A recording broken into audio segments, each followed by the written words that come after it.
Саламатсыздарбы окуучулар? Жакшы отура коюңуздар. Жана сабагыбызды баштамас бұрын алдымен топқа бөлүнүп алайык. Келиңиз.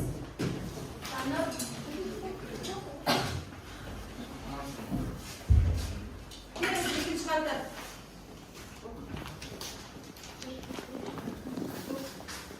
Үшүнчү катар келиңиздер. Биринчи топқа. Экинчи топқа.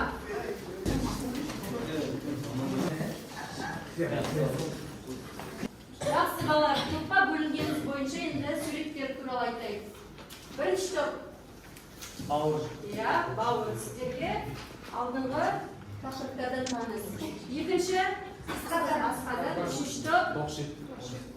Тоқшек па тек? Асқазан. Ішектер. Енді топқа бөлінгеніміз бойынша. Бауыр тобы. Екінші топ. Асқазан. Үшінші топ ішек тобы. Енді балалар, суретке қарап отырыңыздар. Бұл суреттер нені байланыстырады? Адам ағзасының мүшелері. Спорт жүйесі. Демек, балалар, бүгінгі біздің тақырыбымыз спорт үдерісі және ферменттердің рөлі. Оқу мақсатымен таныс қылайық. Адамның спорттық жолдарындағы үдерістерді сипаттау, спорт үдерістеріндегі органикалық заттар мен сәйкес ферменттердің арасындағы байланысты орнату. Енді балалар, жаңа тақырыпты түсіндірместен бұрын мен сіздерге бірінші үлестірме қағаздарын таратамын. Бұл қағаздар балалар 10 сұрақтан тұрады. Қазір сіздерге жаңа сабақ, бейне сабақ түрінде түсіндіріледі. Сол кезде осы сұрақтардың жауабы ішінде айтылады. Сол сұрақтарға жауап іздеп тыңдап отырамыз.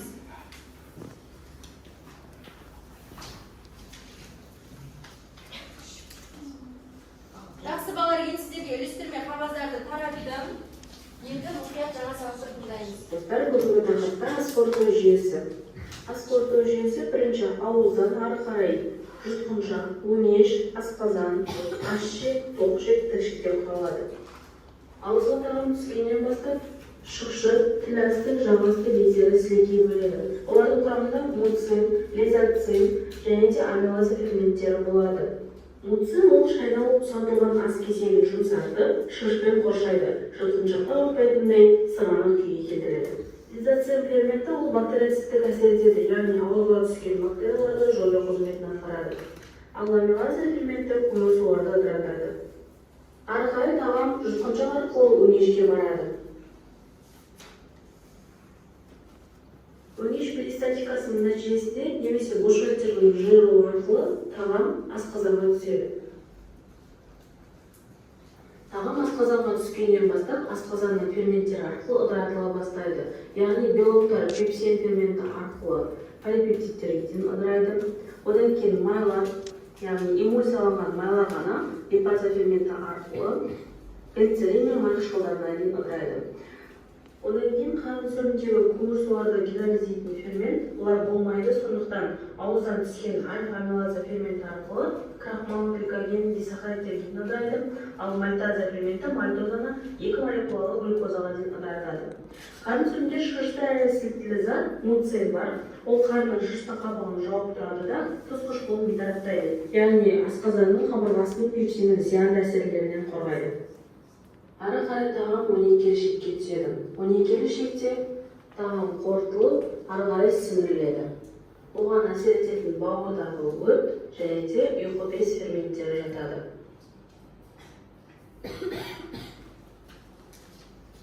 Тағам құрамындағы майлар май қышқылдары мен глицеринге дейін ыдырайды.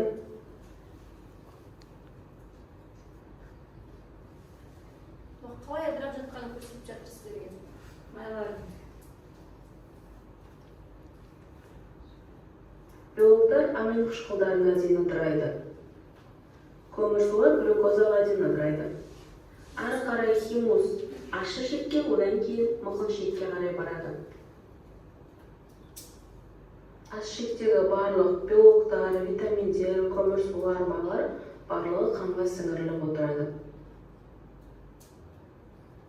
Ащы шекте қорытылмаған тағам ары қарай тоқ шекке барады. Тоқшекте сіңірілмей қалған су, минералдар, витаминдер қайтадан қанға сіңіріледі. Химус тоқшектің жоғарылаған, көлденең, төмендеген және сигма тәрізді бөлігі арқылы тікшекке барады. Нәжіс тікшекке жиналған соң, ол жердегі нерв жүйесі арқылы миға барады, мидан ары қарай сигнал келеді. Осылайша сыртқа шығару процесі жүреді. Жақсы балалар, бейне сабақта тыңдап болсақ, мен сіздердің алдарыңызға диаграмма таратып қойдым. Яғни, қазір сұрақтарға жауап бергеніңіз бойынша қанша ұпай алғандарыңызды өзіңіз белгілеп отырасыз. Енді балалар, бейне сабақты тыңдап, түсінсеңіздер, сұрақтарға жауап беріп бастаймыз. Сіздерге дайындалуға 2 минут уақыт берем. Содан кейін жауабын сұраймын.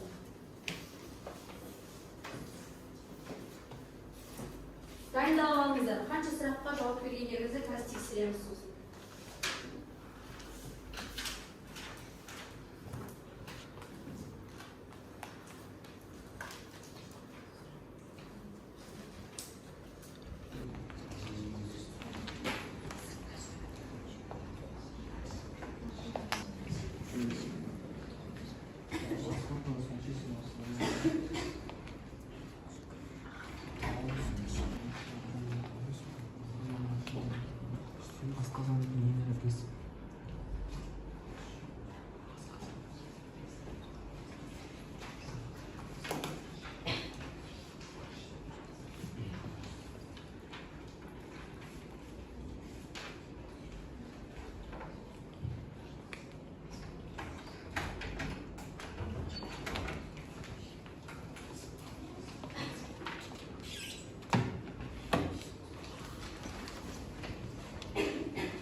Minut uaqtimiz qoldi.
Болды балалар, уақыт аяқталды. Дайындалып болсақ, сұрақтарға жауап берейік. Шектер тобынан бірінші, екінші, үшінші, төртінші сұрақтарға жауап береміз. Кім жауап береді? Ja, дәрін. Неге бірінші сұрақ асқорыту дегеніміз не дейді? Асқорыту деген ол ағзаға түскен тамақты ыдыратып, оны адам бойына сіңіртеді. Дұрыс па балалар? Ал екінші сұрақ болса, асқорыту жүйесі қанша үдерістен тұрады дейді. Асқорыту үдерісі ол үштен тұрады. Біріншісі химиялық, физикалық, үшіншісі физиологиялық. Дұрыс. Үшіншісі ферменттер дегеніміз не? Фермент дегеніміз ол ағзаға түскен заттарды жылдамдығын көбейтетін катализатор болып табылады. Жақсы. Төртінші сұрақ. Төртінші сұрақ, асқорыту процесіндегі ауыз қуысының қызметі қандай? Ауыз қуысының қызметі мысалы тіс ол тамақты ыдыратып, ал оны сілекеймен шығартады. Өте жақсы. Кім айтады? Иә, бекзат. 5, 6 және 7 сұрақтарға жауап бере аламыз. Астың жылжуын жеңілдететін сілекей безден бөлетін мүше. Ол өңеш. Иә, дұрыс па? Алтыншысы, асқазан қандай ағза? Асқазан асқорыту жолындағы кеңейген бөлік. Ол асқазанға түскен тамақтарды ферменттер арқылы ыдыратады. Иә, дұрыс. Жетінші сұрақ. Жетіншісі, бауырдың секрециясы қалай аталады? Ол өт. Иә, дұрыс. Отыра аламыз. Келесі, бауыр тобынан 8, 9 сұрақтарға. Иә, Азамат. ішектің негізгі қызметі қандай? Аш ішектің негізгі қызметі қорытылған заттарда қанға, лимфаға ішек бірлері арқылы сіңіреді. Иә, дұрыс. Тоқ ішектің негізгі қызметі қандай? Тоқ ішектің негізгі қызметі қанға су, дәрумендер мен қорытылмаған минералды тұздар сіңіріледі. Тік ішектің маңызы қорытылмаған заттарды сыртқа шығарады. Жақсы. Балалар, алдыңызда диаграмма берілген. Осы 10 сұрақтың қаншасына дұрыс жауап берсеңіз, сонша ұпайды белгілеп отырыңыздар. Демек, балалар, біз бейне сабақты тыңдап, ол арқылы сұрақтарға жауап бердік. Енді осы алған білімімізді қолданып, келесі тапсырмаларды орындаймыз. Сіздерге бірінші топқа асқорыту мүшелерін мынаны табасыздар. Сосын соның қызметтерін атап шығасыз. Екінші топ, сіздердің алдарыңызда тағамдар берілген. Сол тағамдарды органикалық заттарды анықтайсыздар. Қайсысына жататын. Ал сіздер осы тағамды ыдырататын ферменттерді анықтайсыздар. Балалар, дайындалуға 2 минут уақыт беремін. Содан кейін сұраймыз.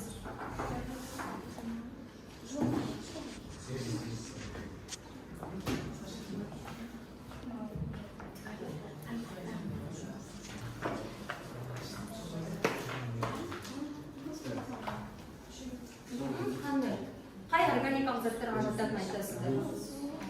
Соны жоқ, сипаттамасын келтіресіздер.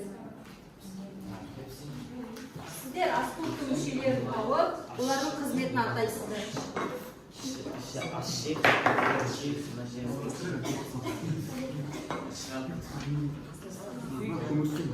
Балалар, 1 минут уақытымыз қалды.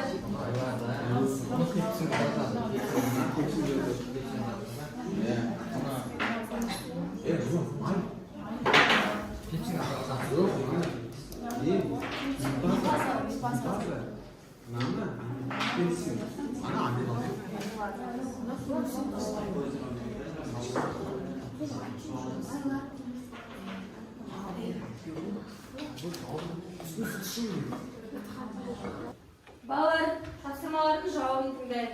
Бірінші топтан Мен айтсам мама, бұл қарап отырсаңыз, ол дейтін асқорыту мүшелері.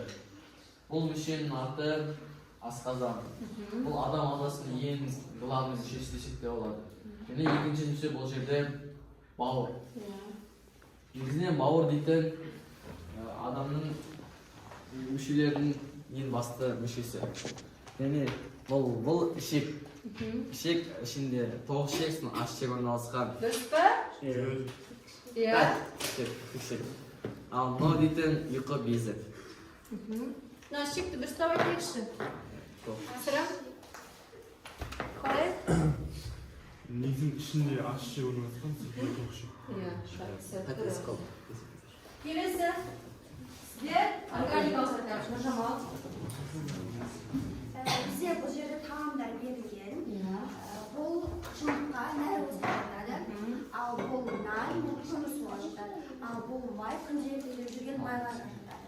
Көмірсуларға негізінен ет өнімдері, сүт өнімдері және жұмыртқа жатады. Дұрыс па? Көмірсулар ма? Нәруыздарға. Иә, нәруыздарға. Ал көмірсуларға жеміс-жидектер, ұн өнімдері және көкөністер жатады. Ал майларға сұйық май және күнбағыс май жатады. Күнбағыс май және алдымызда тұрған сары май жатады. Өте жақсы. Келесі сіздер алдымызда тұрған тағамдарды органикалық заттарға жататын атап берді, иә? Келесі топ. Енді сіздер қай ферменттер ыдырататын атайсыздар? Кім жауап береді? Жаннұр. Бірінші ферменттер дегеніміз ол химиялық реакцияны жүздеген мыңдаған есе жылдамдататын ерекше катализаторы немесе нәруыздар екенін айтып кетейік. Мына жерде майлар айтып кеткенде оны бізде липаза ыдыратады. Жұмыртқа бізде нәруызға жатады, нәруыздарды бізде пепсин ыдыратады. Ал көмірсуларды бізде амилаза ыдыратады. Иә, өте жақсы. Балалар, енді жауап бергендеріңіз бойынша диаграммаға өзіміз белгілеп отырамыз. Енді бала сіздерге келесі тапсырма. Сурет бойынша асқорыту мүшелерін атаймыз. Бұл топтық жұмыс балалар. Барлығымыз бірге отырып, топпен жұмыс жасаймыз.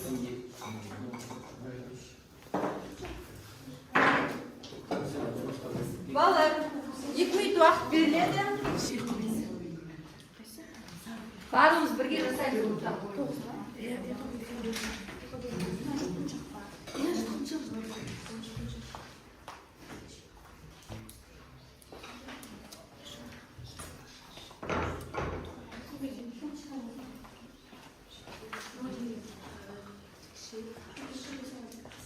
Bir minut uақытымыз қалды балалар.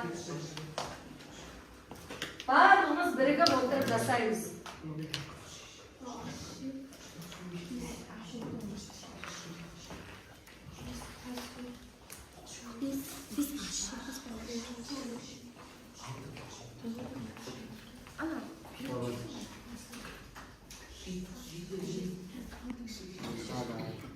Уақыт аяқталды балалар.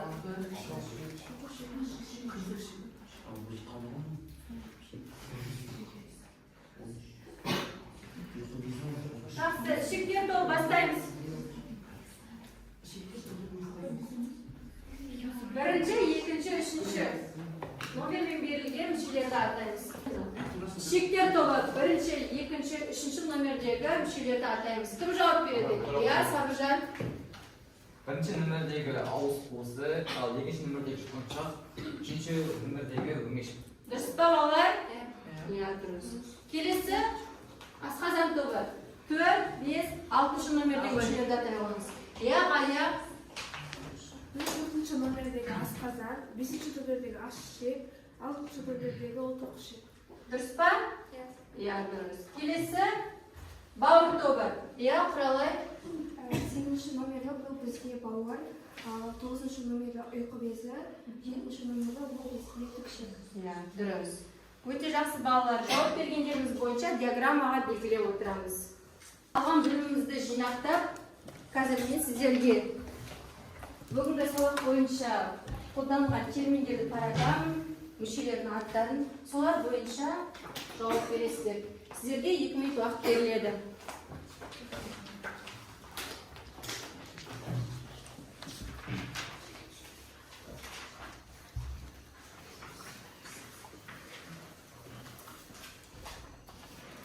Ал дайындалып аламыз.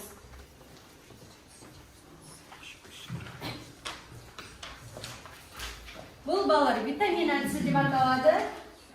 Қазір барлығымыз жауап беріп, мұнда келіп саламыз.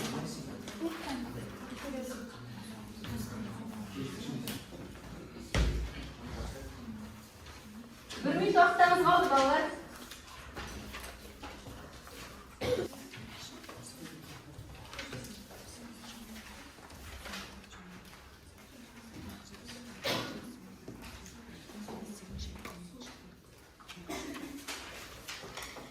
Жақсы балалар, уақыт аяқталды. Қай топ бастайды? Шектен бастайсыздар? Кім жауап береді? Иә, Гүлназ.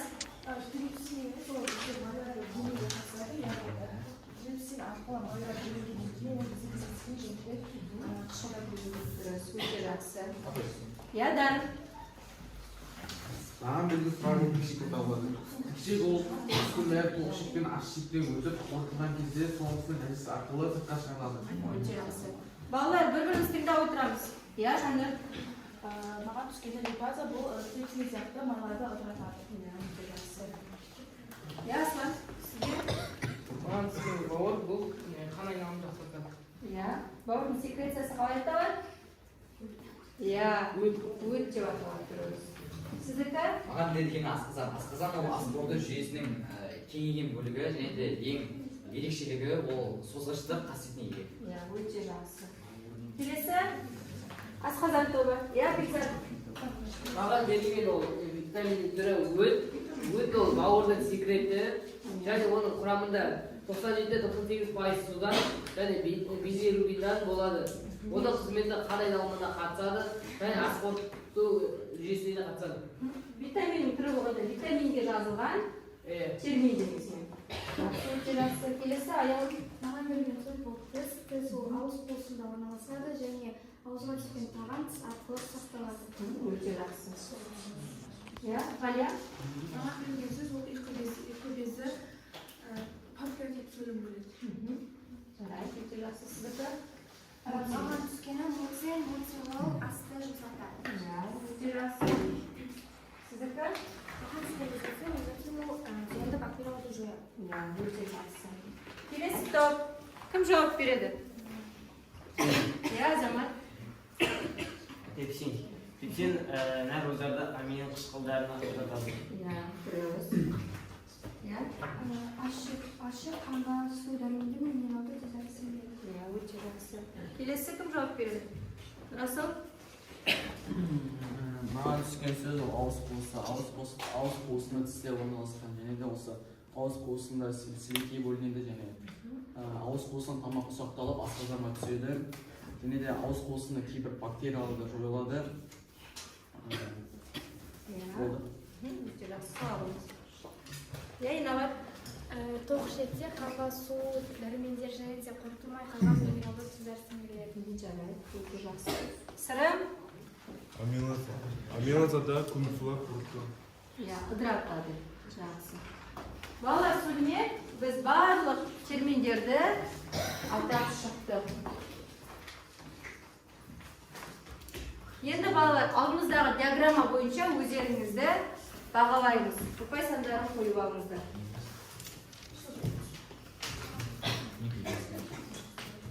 Сонымен балалар, бүгінгі біздің тақырыбымыз ас қорыту үдерістері және органикалық заттар мен ферменттердің арасындағы байланыс.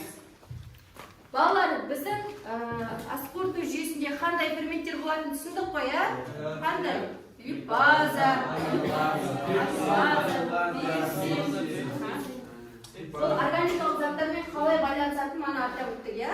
Қайсысы нәрімізді, қайсысы көмірсуді, қайсысы майларды ыдырататын. Өте жақсы. Енді балалар, сіздерге қазір SMS айтса арқылы сіздер бүгінгі сабақ туралы өз ойларыңызды жазып шығасыздар. Одан бұрын балалар, әр топтан бір оқушыдан ұпай сандарыңызды өздеріңізді бағалағандарыңыздан бір оқушы атап шыға қойыңыз. Бірінші топтан Бауыр тобынан Инабат, өзіңізді бүгінгі сабақта қалай бағалайсыз? Атап шыға қойыңыз. Бүгінгі сабақта мен бірінші тапсырмада 10 сұрақты онына дұрыс жауап берген деп өзіме 10 балл қойдым. Ал келесі тапсырмада 9, ал қалған екеуінде 8 балдан қойдым. Мен жалпы өзімді осы сабақта 9 балға бағалаймын. Өте жақсы. Сіздер асқазан тобы. Аяулым. Бүгінгі сабақта мен өзімді 8 балға бағалаймын деп ойлаймын. Орташа 8 ұпайға бағалайсыз. Жарайды. Сіздің топтан? Гүлназ? Диаграмма әдісі арқылы өзімді бағалайтын болсам, бірінші тапсырмада дұрыс жауап беретін ойлаймын. Ал екінші сұрақта мен өзімді 9 балмен бағалаймын. Ал өзім орташа бағалайтын болсам, ол 8 және де 9 балға. Жақсы. 8 немесе 9 балға бағалайсыз. Жарайды. Балалар. 1 минуттан кейін ұсыныстеріңізді маған жолдай қойыңыздар. Әрбір топтан бір оқушы сөйлей қойсын, иә?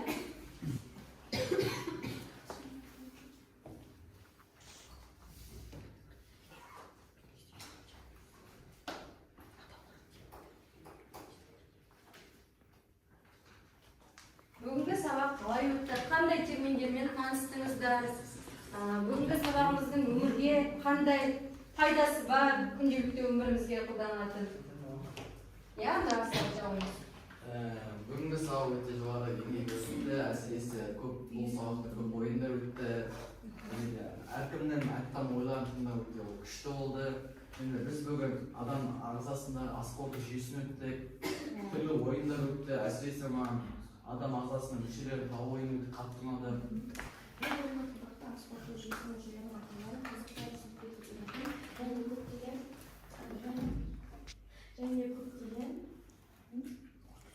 терминдермен таныстыңыз, иә? Жарайды. Сіздің топтан? Кім? Я, Аслан. Бүгінгі сабақ жақсы өтті. Біз сабақта аспортту мүшелерімен және аспортту ферменттерімен таныстық. Өте жақсы. Балалар, маған жолдай қойыңыздар. Ұсыныстеріңізді. Кейін барлығын оқып шығамыз.